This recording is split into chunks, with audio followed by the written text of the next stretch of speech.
drawing it through to my mind. Mind is not so there. Mind come back. Mind runs there. Mind come back here. Huh? And then with the mind, then mind goes to the driver's hand, buddhi. Buddhi goes to the Mahatattva. That means you can say the ego sense, one way you can say. But Mahat is not ego. But I am just for easy understanding. 5 koshas, Annamaya, Pranamaya, Manomaya, Vijnanamaya, Anandamaya. These are the 5 koshas here. We have here. So it is like coming from outside, you go one step in, one step in, one step in, one step in, and what will reach? Ultimately, the central circle, that is the Atman. It is not like the central circle, it is everywhere. But for our awareness, let us first start this way. So this is one sadhana, it is called one practice. So the translation goes like that on page 107. Says that a wise person makes all his organs go back into the mind. The mind into the enlightened intellect. It's a beautiful language, enlightened intellect. Our intellect is not enlightened. Whatever comes, it grabs. It's an enlightened, we say enlightened man. That means this intellect has some sharpness to reject or to accept. Anything which takes the understanding to the God realization, it will catch. Otherwise, it will reject. That's why enlightened intellect. And the enlightened intellect into the collective intellect. Here, Swamiji has explained in a nice way. The individual going to the collective, cosmic, that is Hiranyagarbha, is explained here. And the collective intellect into the pure self. So please note here, speech stands for all organs. Yeah, that I mentioned. It is not the only one horse they are talking about, but the 10 horses, mentioning one, you are intelligent students, we will all understand. He means also the eyes, the ears, the sense, all the 10 organs, every one. You have to withdraw through the mind, to the intellect, to the enlightened intellect is a beautiful English term, and that into the cosmic collective intellect, so that you become merged into that consciousness ultimately. So when you reach there, there is no more any suffering, no more any birth, death, it is beyond all. So this verse describes the yogic process of tracing the organs back to the self. The self capital is the ultimate. The self capital is the master, and the organs are its servants. So the self capital makes the organs work as it wishes. That's why even in Ram Prasad song is there. What is that? Ami jantro, tumi jantri, ami ghar, tumi gharani, ami rath, tumi rothi, যেমন চালাও তেমনি চলি. It's a devotional song. Exactly this philosophy. Ami jantra, I am the instrument. Tumi jantri, you are the machinist. I am Ghar, I am the house. You are the owner of the house. Gharani. Ami Rath, I am the chariot. You are the Roti. Roti means you are the charioteer actually, real charioteer. For you is this car, Rath, this car. The car is not for its own purpose. This body, these senses, this mind, this intellect is not for the purpose of the body, mind, intellect, but it is for the purpose of the Atman, who is the boss here. So the self so the self is the master, organs are the servants. So the self capital makes the organs work as it wishes. Jamon chalao, temni choli. Ram Prasad says, as you guide me, as you lead me, I move in that direction. That's why Ram Prasad is a sage. He is working in the direction, whatever the guidance coming from inside. But we are working opposite way. I am grabbing from outside. I like it, I dislike it. I hold it, I reject it. I fight it, I relish it. No, these opposites are going on. But Ramprasad's case is that his ego, jamon chala, as you intend to direct, my buddhi is going in that direction, my mind is running in that direction, my senses will be moving in that direction. So this is Vedanta and Bhakti, there is no difference. Only if we can match together, if we can practice that. There is complete hierarchy here. The self controls the intellect. Self capital, ultimate, controls the intellect controls the mind, and the mind controls the organs. The self capital is the real being, while the rest are attributes. Some attributes are gross, and some are fine, but you have to reject all of them. The process of rejection should be from the gross to the fine, from effect to cause. Finally, you end up in the self, which is the first cause. There is no cause behind the Atman, no? If you go back, where will you go further? There is no further. That is the end. Therefore, finally, you end up in the self capital, which is the first cause. When you reach that point, you find you are one with the capital self. You realize that the same self then is within and without. First, you are withdrawing. See, this is called Vedanta. It is little frightening. Oh, I'll have to give up this. I'll have to not get attached to this. No. First, you withdraw, and reach that self, Atman here. And after that realization, you keep your eyes open, you see the same Atman everywhere. That's a wonderful transformation comes. Not only here, Swami Vivekananda said, in hill and dell, in mountain caves, I was searching for you, O Lord, where are you, where are you, where are you? And everywhere he found a response coming, no here, not here, not here, not here. No, I'm not paraphrasing the poem. And then he said, suddenly I went to the many mystics and saints and friends and spiritual teachers. Everywhere I was disappointed, not get anything. But suddenly one day I find that you, O Lord, you are here. And then with that transformation, when I found it here in my own heart, that day I found that, O Lord, in hill and dell, in mountain caves, in every form, every name, it is you, it is you, it is you, it is you, nothing but you. See, what a transformation. See, what is the result of withdrawing within and the effect of seeing the same thing all over. That's why that matches with the experience of the last verse on page 105, where we just now read that Esha Sarveshu Bhuteshu Gurhatma. That Atman is here now, but for me it is hidden. Each soul is potentially divine. It is potential. I don't see it. But only the process how to reach that is a clear, distinct direction. Take the external objects into the senses. Senses, let it go to the mind. Mind, go back to intellect. Intellect, a enlightened intellect has been translated very beautifully.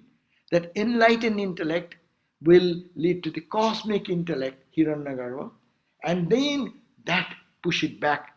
What is behind? It is the pure Atman. If we can do every day this process, withdrawing, that we do in meditation, according to our Guru's instruction, in Saguna Shakara form, you can do it in the Vedantic form. That's why it is called, read this Upanishad. It is not for reading a novel, but this is a reading where you will spend hours and hours in one verse. You sit and meditate on this verse for 7 days. Next week you come back after meditating 1 week on this verse. Really you will find something different. So if we can do everyday practice, then you are touching. It's called a touching. Our mind is touching God, more intimately touching. And then with that touch, we can see, we can touch God everywhere in the outside world. And that great potentiality with us. We should not say, I am weak. We should say, yes, I am powerful. That part, I don't know for others, but certainly for me, shutting up, believe it or not, but it's that when you get the stuff in the mind, and that that the mind then has the intellect, the buddhi, the intellect, that then does the buddhi need to like be aware of each thought, like if you're approaching it from the Vedantic and each thought in saying, no, that's not the truth. Nah, you see, each thought that is passing through each doubt, each fear, each question, each we have to think how we are feeling it is a thought. Because a flash of light is falling on the mind. It's split, flash, flash, flash. Every thought is only coming, whatever coming. A light from inside is falling. So we have to go back to the light. Not only thought. Whatever in the realm, in the film, we are going to see the movie. The reel is moving. New things are coming all the time. But the inner light, projection lamp, that is the Atman, if you can compare. Flash, flash. The light is penetrating to that, and that is giving the appearance of the outside world. We are overwhelmed this side. We never know what is the source of it. And that there is the light all the time. It is unaffected by whatever scene is coming, whether it is enjoyable, it is frightening, it is any fear, or it is very joyful.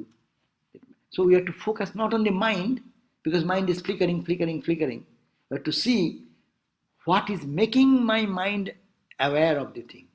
Without that inner light, if the real film moves automatically and there is no light behind, will be there any movie show?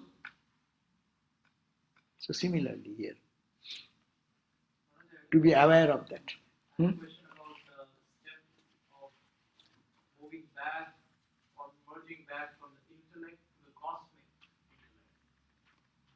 What does that step entail? Means you can think of your Panchakosha, you can think of the ego's body. That ego body, it is almost, all are gone, and that ego body is the Panchakosha Vichar. You can parallelly think about that. But it is a technical term they have used, Hiranyagarbha, and that's why Shankara has expressed that way. That's why the intelligent, what you call, cosmic intelligence has been mentioned. But to understand the point, if you understand the 5 koshas, 5 sheets cover the inner light, so you go back to the light itself. And then with that renewed experience, then you come back through the 5 layers, you will see the world different. Because this cosmic, you have touched the base of cosmic, so you see cosmic everywhere. The same reality. No good, no bad, it is that, nothing but that. Now, it's a very beautiful verse is coming. I read also what Chinmayananda Swami has written, if we can get something different this time. Let the wise sink his speech into the mind into the intellect, and the intellect into the great Atman. He has not translated, Mahat Atman, and great Atman into the peaceful Atman. He has not translated these 2 words. One is peaceful Atman, one is great Atman. Mahan Atman, Mahan Atman. Oh, 155. And he explains this way: the Aryan nature is such that he is not satisfied by a mere philosophical idea, however poetical and utopian it may be. For the Aryans, it is too much of a creature of purpose and practical vision. Unless one idealism is supported by a perfect technique of self-discipline, by which the practitioner can come to live as an experience for himself all the joys it promises, it is totally rejected and left. True to the spirit of the country and its people, Indian philosophy is never mere a textbook of stale and fantastic ideas strung together to form a garland to applaud a passing mood of some tumbling generation. So what does it mean? It says that the immediately following an explanation of the supreme state of existence, there is in the mantra now under discussion a vivid details explanation of the technique by which we come to realize that state of perfection indicated by the term Purusha. It is as if a technique. Now in America it is very good term. What is the technique of meditation? How many techniques are available in the world now? Technique of God realization? Infinite number. And then huge amount of monetary transaction is going on for the techniques, to know the techniques. No? But the ancient technique is that you sit in your room and concentrate on this step-by-step journey in your inner heart. It is free, but no one listens to this. That's why free things don't sell in the market. They think it is cheap, very cheap. People are making money, tons of money, taking one idea out of these steps given. To merge this speech in the mind means what? There are some mere Sanskrit scholars, Pandits, who take a limited view of the words and come to read into the scripture text to tight meaning and thus ruin the very broad hint of the truth. What it says, the very style of the scripture, is to express what the Upanishad has to say, more with the suggestiveness, not on the literal meaning. More harm than good is done by the scholars trying to play their havoc in the field of scriptures. So the scriptures text is to be understood as indicated once both organs of knowledge and action by mere mention of one of them. That means, as I said, only when they say speech, it means all other 10 sense organs. Thereafter, the mind is to be sunk into the intellect, meaning the mental tossing. He has given a little explanation of that. What is this? What does it mean by sunk, mind to be sunk into the buddhi? What does it mean? Meaning that material, mental tossing, mind is moving here, moving in there, and swinging from this idea to that idea, about creating some desire, doubt. Is it possible? I cannot do it. My mind is restless. All these doubts and tossing of all these desires and emotion are to be completely brought under the iron grip of the intellect. Intellect will say, stop all this nonsense. I want to think. Come back to one thought. So that's the mind's decision, that is intellect. And the powers of discrimination can do that. The process is continued by lifting our identification with our own individual and fixing it up with the grand total whole. That means, so long I am connected to this body, withdraw the mind from this body and put it into the cosmic whole. A mind is like that. See, doctors are doing every day, putting anesthesia, and they are doing everything to the body. Because mind is put to sleep, we have no concept what is happening to the body. So why not the same process you apply, you withdraw your mind and put it to the higher self. Naturally, body will, that's why we find the stories like Swami Vivekananda meditating and snake is crawling on his body. He didn't know anything. Not only one such incident, there are many instances. That means they are withdrawn from the body. Mind has been withdrawn. Swami Turiyananda story, the carbuncle, an operation. And then he was unaware of what big surgery went through him because he lifted the mind, like putting the glass cup from here to here. Finished. What is happening here? This point is different. But when they didn't want, the mind was in the body and they touched with a scissor to cut maybe the stitches, and the same Swami jumped out and cried out. Why? Because mind is not lifted from the body. So that can be trained, that you can be the master of the mind. So discriminating mind. And the process is continued by lifting our identification with our individual and fixing it up with the grand total. This again is to be sublimated into the fundamental cause, the state of sleepless sleep, the Turiya Avastha. Turiya Avastha means when you go to the transcend the ego level. Go as much as you can go. And transcending which the seeker in his higher meditations reach the goal of life, there to eternally recognize himself in the powerful subjective experience, what is called the Purusha himself. That means he identifies with his own self. Now, again, what Rina you asked, here the Upanishad tells us, don't be despondent. Uttishtata Jagrata Prapya Vara Nivodhata. Go on the page, next page. 108, verse number 14. Uttishtata Jagrata Prapya Vara Nivodhata. Uttishtata Jagrata Prapya Vara Nivodhata. Kshurasya Dhara Kshurasya Dhara Nishita Durattaya Durgang Pathastvat Kavayo Badanti. So this is not the time to cry. This is Vedanta. Uttishtata. Don't sleep anymore. Wake up. What a call. And Swamiji used to mention this again and again. Arise, awake. That is his call, no? Arise, awake, and stop not till the goal is reached. He took this from the Upanishad. Uttishtata. You are sleeping. Suppose in your bed you are sleeping and you have to do something. Okay, it is good if I get up and go to the shrine and do meditation and chant something and do something. But I am sleeping.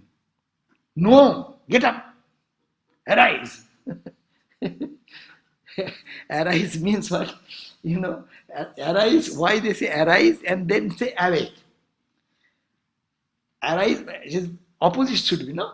First it should be awake and then arise. No, you are sleeping in the bed. What will you do? First awake and then you arise. No, you arise. You are thinking. Get out of this slumber. Awake. Then put your eyes open. Not on the sleeping and lazily lying down and saying, I am to do this and I am not yet done. And this is the way that whole world is destroyed. All these negative thoughts. I'm nothing, I cannot do, I am weak.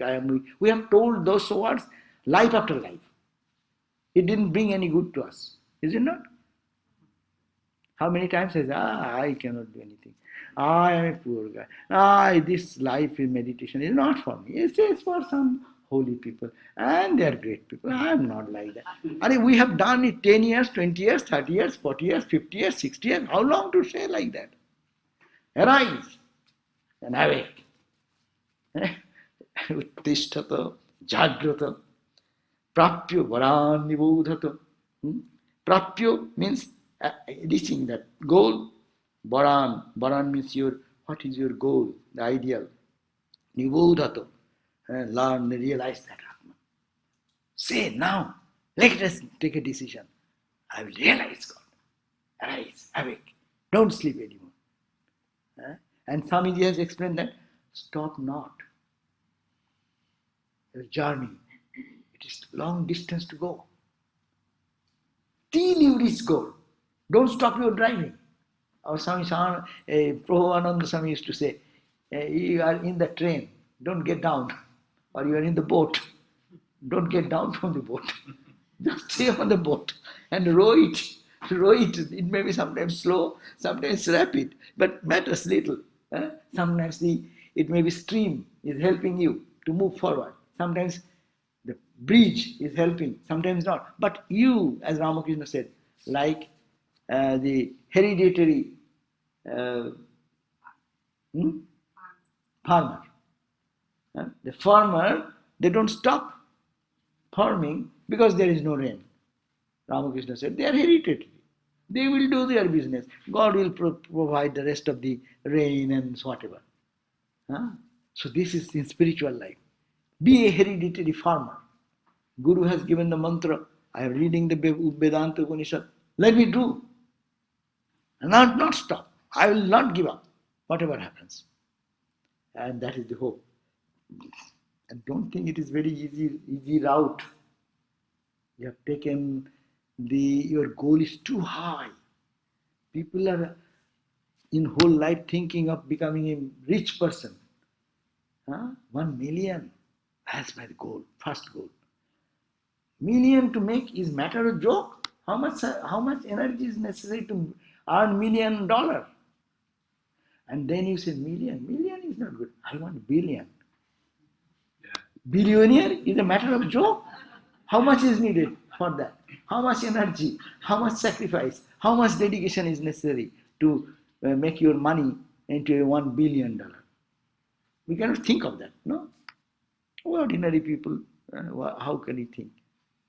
And you are expecting, we ordinary people are expecting that you will reach an asset which nobody can take away. Neither death can take away, neither disease can take away, neither the earth will be going into the void will not destroy that. You will retain your divine wisdom and be established in your inner self. Is it a matter of joke? You will not pay the price of it. Then says, Kshurasya Dhara. You have to walk on the razor's edge. Spiritual life. Full of character, full of strength, full of power. Thousands of difficulties will come. I will have to go on. I don't care. Whatever obstacle comes. Whatever austerity needed. Whatever dedication needed. Whatever renunciation needed. Don't expect otherwise. You keep your goal for $10 per hour job, then you are happy. You can be here. If you expect your per hour rate will be $10,000, you have to equip in such a way and get a job of that type of job. This is the realization of the truth. Path of the spiritual journey, Ikshurasya Dhara. It is the razor's edge. And this razor is not old razor. You have to make it sharp now. You know, earlier days people used to, they used to always wrap it with a stone to make it strong and edge is very fine. It is now make sharp razor. Churasa Nishita, and that is Durattaya. Upanishad is acknowledging it is difficult to cross. It is not saying impossible. It is Durattaya. It is difficult to cross this journey walking on the razor's path. Durgang Pathasta. It is this path means this path is Durgama, is hard to tread on. And who says this? The Rishi is so humble. He said, I'm not saying. With all the saintly people who have realized God, they are saying. That's why we are to be equipped with this strength. If this strength is not there, God realization is mere words. It needs boldness. That's why I started my talk. Strong mind is necessary. Bold intellect is necessary. Because you have to tread a very, very unusual path. And that is you have to struggle yourself on the day and night with your mind. We are engaged day and night with the world. And correcting everyone. Seeing the fault of others. That does not mean that we will be a person living in the society very selfish and not look at anyone suffering or pain or do anything. No, not that point. Point is that we have forgotten our greater responsibility and duty and being engrossed ourselves into which is mundane. So we'll have to do our duties, but with this insight, if one can move, then that realization will come. So here we see that Swami Lokeswaranji has said in page 108, I read this, what we have just talked about. O people, arise awake, meet wise people, and learn from them about the self. Scholars say the path to self-knowledge is as hard to tread as walking on a razor's sharp edge. This is a call to people steeped in sense pleasure. Why the senses running to the sense objects, and mind is cooperating with that, and we get all attracted. That is the starting point of this chapter, no? Paranchi khani vattina. Our senses have been created in that way to see the outside only, not antaratman. Therefore, we see what is outside. And Upanishad has taught us. But not everyone is full like us. Some intelligent people, they turn their attention to look what is inside. And modern example I give, take a selfie. Not taking the picture on that side only. Whole life we are taking pictures of the outside. Never took a picture here. What is the glory here? So now computer is teaching us that you take. That's why it's called smartphone. Smartphone, yes. But we are not smart yet. That's true. Smartphone.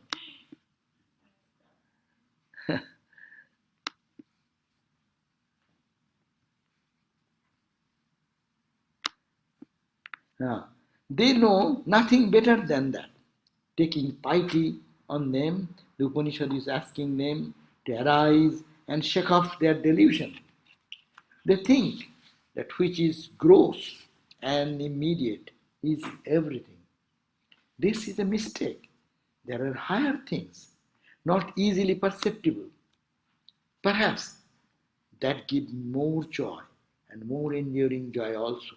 Seek the highest, the best, the greatest.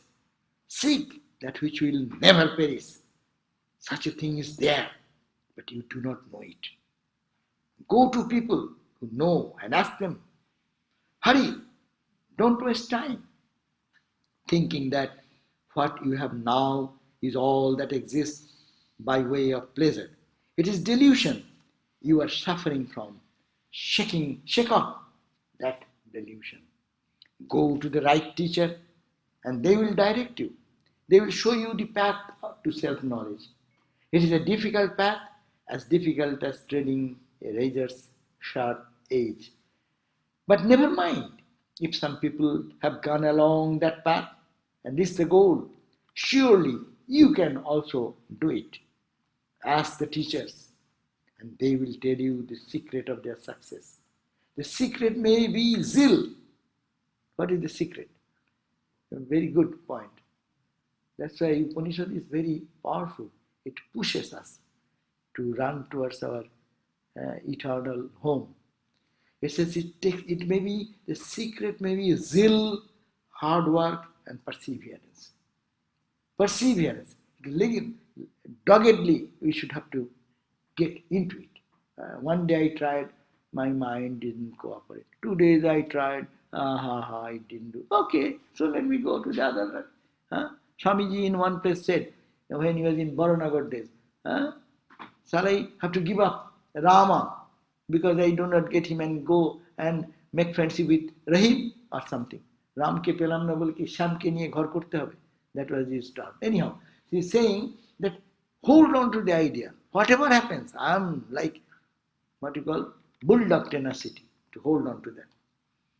Whatever the price, be ready to pay it.